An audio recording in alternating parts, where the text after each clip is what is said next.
All right, welcome to my first video. I'm quickly going to go over how to find the inverse of a 3 by 3 matrix, which will be really useful for some of the work we do with non-homogeneous systems of differential equations. So first, we'll take a look at this example. So we want to find the inverse of a matrix A with these entries over here. So I'm going to assume that you already know the basics of some matrices, things as the determinant, transpose, and the adjoint. All of those, again, I would explain, but I'm sure there are better resources out there for that. I really want to get into the specific computational aspect of things, which I think will be more helpful. There are a bunch of great resources for the specific technical aspects in terms of the theory and the definitions, but I'm also trying to help out with the computational sides of things for now. So let's get into this. So the first thing we need to do is find the matrix of cofactors. And the way we do that is effectively, each of these we can label as the way we typically do, like Aij, so A1, A2, A3, etc. onwards.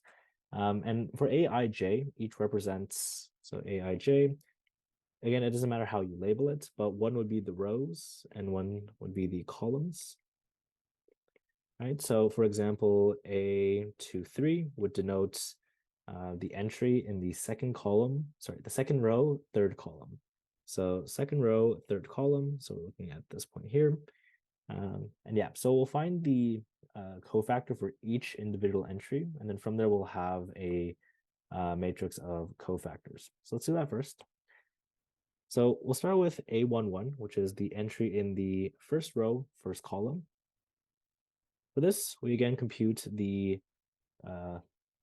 cofactor. We want to compute the cofactor. And a common mistake that I also did myself is multiplying the cofactors by whichever kind of entry we're dealing with. It's simply just replacing the entry with the cofactor. Okay, and the way we do that again is we're looking for the determinant effectively of this entry with respect to that row and column, right? So here we can effectively think of it as canceling things out, right? Or canceling the rows and columns out. And then what you're left with is the minor that you're left with, right? The minor is how you'll compute the determinant. And from this will help you compute the cofactor. So with this over here, we basically just compute the determinant of this first. The sign, though, will depend. The sign will change depending on precisely which entry and which column, sorry, which row and which column you're in. If the sum of the row and the column, so like the row number and the column number is even or odd, your overall, like the overall cofactor will either be positive or negative. And I'll explain that as I'm going through things. So here we're looking at A11. So first row, first column. We can think of just canceling, or not canceling, but kind of removing those rows. And what we're left with is the determinant of this 2 by 2 matrix. So 1, 2, and then 2, 1. So we have 1, 2, 2, 1. To be the determinant, you have 1 times 1 is 1, minus 2 times 2 is 4. So you get negative 3. Next, you have, A12. So again, we're going to go this way, like this. And so we'll finish the first row first. So A12, so row 1, column 2, the cofactor goes like this. So again, you're crossing out the specific row and column that you're looking at, and the remaining entries will give you the matrix minor. So here you again have the same 1, 1, 2, 2, 1. Oh, yeah, so 1, 2, 2, 1. In this case, again, you have 1 times 1 is 1, minus 2 times 2, which is 4, is equal to negative 3. Here's where we'll take a quick pause. If we take a look at the sum here of the row and the column, we notice that it's even, right? If it's even, it's going to give you a positive, because if you do want to look at the definition of, the determinant, you'll notice that there is a negative, I believe, I plus j term like this. And depending on whether I plus j is even or odd, obviously this negative 1 will become positive or still remain negative, right? So in the case over here, we have a 1 and a 1, so 1 plus 1 is 2. And then negative 1 to the power of 2 in brackets will give you positive 1, which is why this remains negative 3.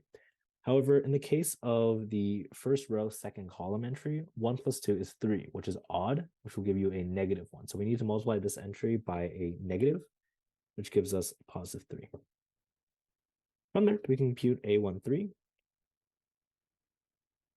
Again, same exact idea. You can't do this on paper yourself, but you can almost like cover it with a pencil or your finger, and you can imagine what the matrix would look like from there. So in this case, we're left with 1, 1, 2, 2. So 1, 1, 2, 2. So again, 1 times 2 is 2, minus 2 times 1 is 2, which is just equal to 0.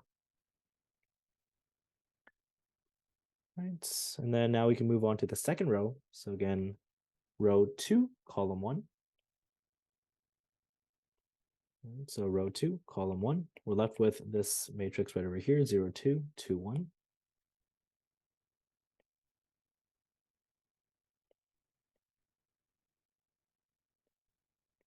Zero times 1. So again, the determinant goes like this. So 0 times 1 is 0, minus 2 times 2 is 4, which is negative 4. 2 and 1 will give us 3, so we know that's odd. So that negative 1 is still negative, so we need to multiply that. And this gives us positive 4, I believe. Yes. All right, next. Yeah, I'll compute the other entries over here. So we have A2, 2. So now we're in the exact middle. Again, cross and cross. What you're left with is, again, 1, 2, 2, 1.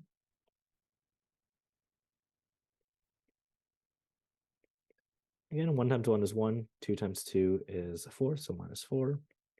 It's negative 3. Again, 2 plus 2 is 4, which is even, so we're multiplying by just a positive 1, so nothing changes here. And you have A2, 3.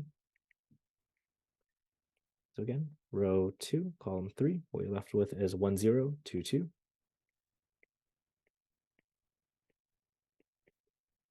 And 1 times 2 is 2, minus 0, which is 2. Again, we have to notice that we have the 2 and the 3 here, which gives us 5, which is odd. So we need to multiply this 2 by a negative 1, which gives us negative 2. And now we are moving on to the third row. So again, we have row 3, column 1. We're left with 0, 2, 1, 2. 2, 1, 2. And again, I'm currently doing all these steps just to show you exactly how it goes. But again, like I mentioned at the beginning, usually you want to be doing this in your head or be able to do this. But this is, again, a more exact method than doing the row reduction way where you augment it with an identity matrix. In that case, good luck with row reducing that many times and accurately. This way, it's more or less like a surefire way of going about it. And yeah.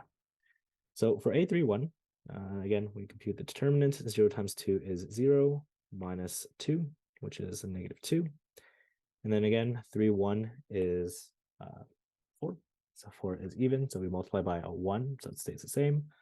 Yeah, for the last two, I'm not going to mention that again.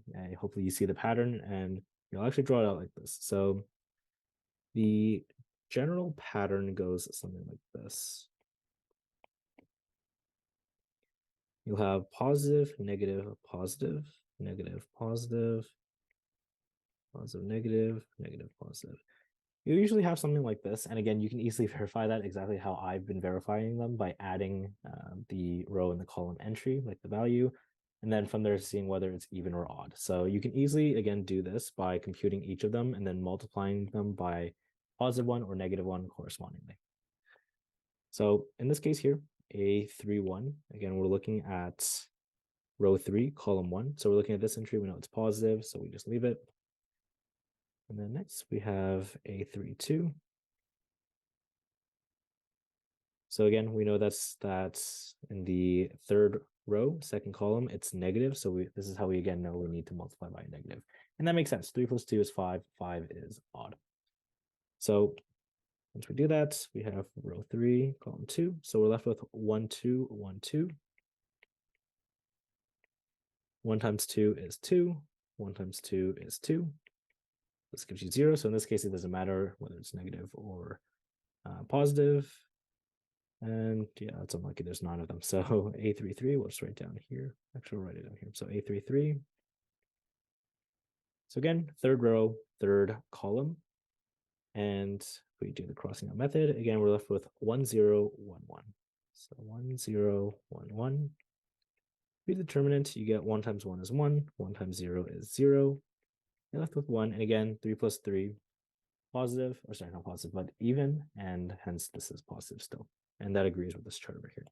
Okay, so now that we have all of these cofactors, we can simply just put them into a matrix. That's the matrix of cofactors that we're looking for. So A11, we have -3, -3, 3, 0.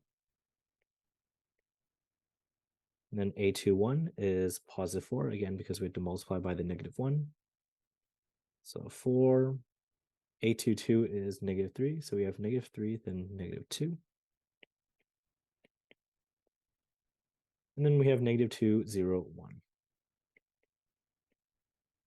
Okay, so this right here, again, let's label as the matrix of cofactors.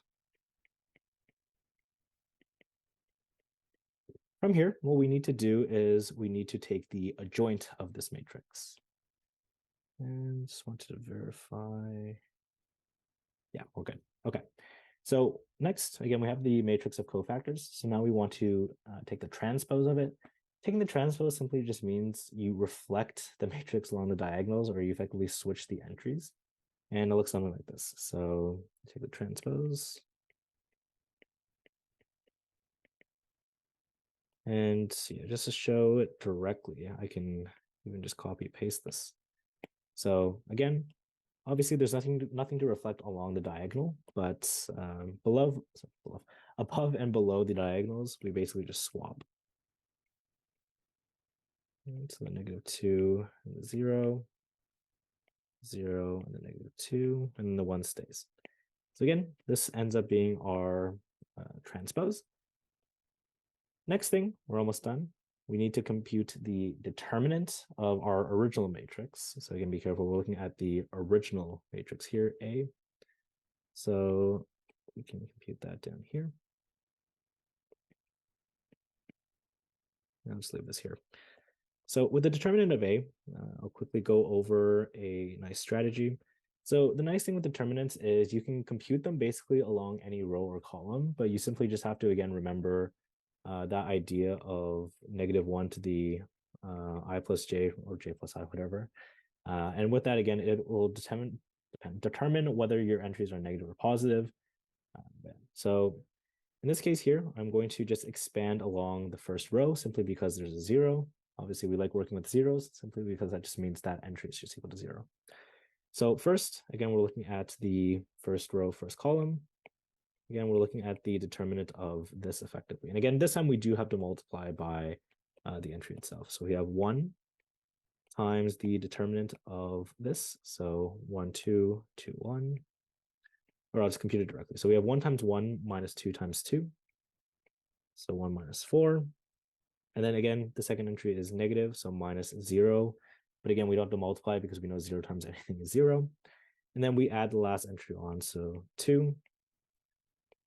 And then you have that matrix right over here. Compute the determinant of the minor, which is 1 times 2, minus 2 times 1, which is just 0 as well. So your determinant ends up being 1 minus 4 is -3. So 1 times -3 is -3 indeed. So that's the determinant.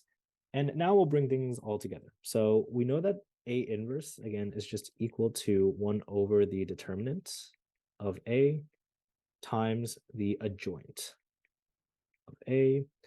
And this right here is the adjoint, right? Again, look up the definition if needed, but the adjoint is simply the transpose of the cofactor matrix.